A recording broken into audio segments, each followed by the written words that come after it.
It's the beginning of another week, if you're watching on Monday. Hello my lovely vapies, welcome back. Today's video is a 1-month update for the iStick Pico.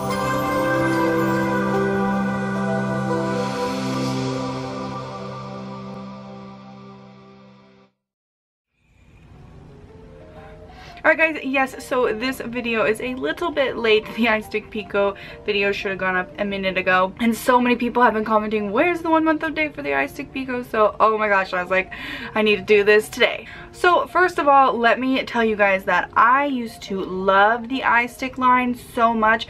I used my original iStick for a really long time, and then the 30 and the 50 and so on, and then they had the mini, and I used my mini until it just couldn't work anymore, and then I got another mini. I really liked the iStick line. There's a couple other new ones too, but there's this iStick Pico, and it is an 18650 device because the older versions of the iStick actually had internal batteries, but this one has the 18650 that you fit right in here. And that brings me to like my first con, because this device actually has worked fantastically for me, but when putting the battery cap on right here, it's like I ruined a battery. Like I scratched a battery, which is kind of like my bad, but like the edges of this, the threads are really sharp, and if you don't carefully put it on top of the battery and then push down and spin, then you might accidentally rip your battery. And I want to know if anybody else actually had that issue, because I was so devastated when I ruined one of my, it was a brand new battery too, like just had come in the mail. And since it has this cap right here,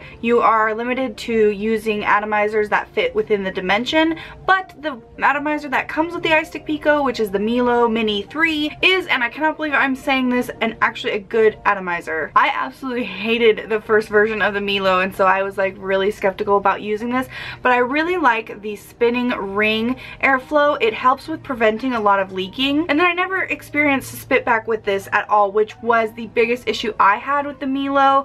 My Milo spit back so badly that I couldn't use it, but this one works just fine, and I like this little combo, and it's actually really popular. I've heard a lot of good things from you guys about it. You can see my first look video of it. I was really impressed, and you can click on that video if you want to go and check out that first look video. Now, because you can put your own 18650 battery in here, the battery life really depends on you as a vapor, like how much you vape, and then also what size of an 18650 battery you put in here. I like how they've continued to have the charge port on the side instead of on the bottom. I remember like I think the first version, the 30, the mini, all had bottom charging ports, but I think the 50 actually was the first one to have it on its side. I could be wrong, but I'm glad that they kept that, because but then, okay, so I'm mentioning, you know, on the bottom, but the regulatory buttons are on the bottom.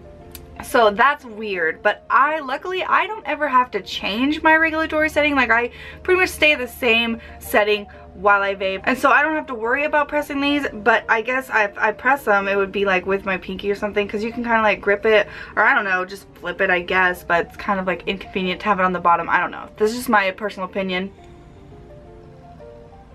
But you can see it is producing clouds, bitch. The flavor is alright. I wouldn't say like these Milo coils are the best, because I personally prefer other coils over this with like the intensity of the flavor, because I like a super intense e-liquid flavor, and this coil doesn't bring out the flavor as intensely as other coils that I like better, but that's also another personal preference of how I vape.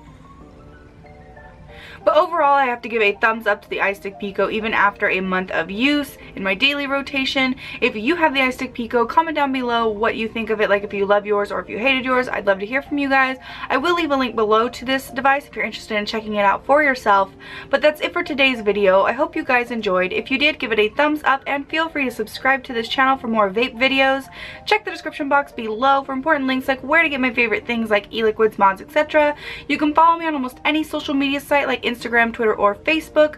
I do have a second YouTube channel where I upload completely random videos, so if you want to see more of me that is not vaping related, you can check out that channel. And one more thing before you go, if vaping is something you're passionate about, please join CASA.org, follow NotBlowingSmoke.org, SFATA, AVA, the Vaping Militia, and all those vaping advocacy groups to learn how to fight for your right to vape, because now at this current moment the FDA is trying to basically regulate this industry out of existence. And so if you don't stand up and call your representatives and urge them to support the important things like HR 2058 and the Cole Bishop Amendment, then we will lose vaping pretty much as we know it. So with that being said, I hope you do your part. I'm Tia Vapes, and thank you so much for watching.